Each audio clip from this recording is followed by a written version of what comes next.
కడప జిల్లా POCSO court ఒక సంచలనమైన తీర్పు వెల్లడించడం జరిగినది.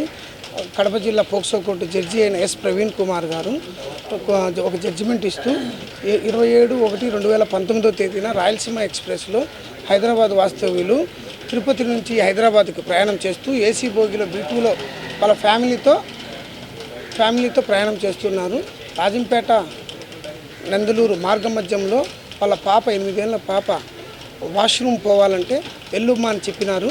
వాళ్ళు చేసిన తప్పు ఏంటంటే ఆ పాప వెంబడి పోకుండా ఉండడమే వాళ్ళు చేసిన చిన్న పొరపాటు. దీంట్లో ఆగంతకుడు ఆయన ముద్దాయి అయిన ఎస్ రాంప్రసాద్ రెడ్డి ఇమీడియట్గా వాష్రూమ్లో పోయి ఆ బోల్ట్ పెట్టేసి ఆ అమ్మాయిని అత్యాచారం చేసినాడు.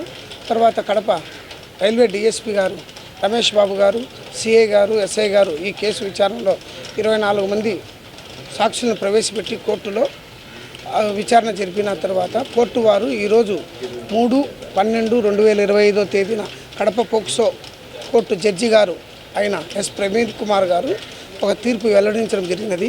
ఈ అత్యాచారం చేసిన ముద్దాయి అయిన రాంప్రసాద్ రెడ్డికి జీవితకాల శిక్ష విధిస్తూ 10,000 రూపాయలు జరిమానా విధిస్తూ చెప్పడం జరిగినది.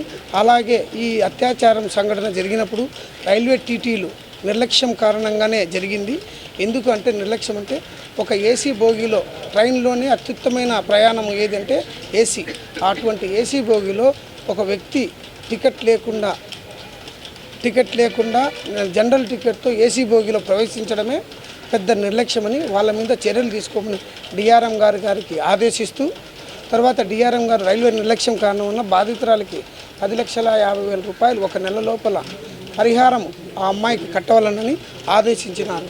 ఇది కేవలము రైల్వే TTలు వాళ్ళ నిర్లక్ష్యం వలన జరిగినది. అందువలన వాళ్ళకి ఇది పనిష్మెంట్గా భావించవలను. నేను ఈ కేసును వాదించిన special public prosecutor POCSO Kommineni Venugopal.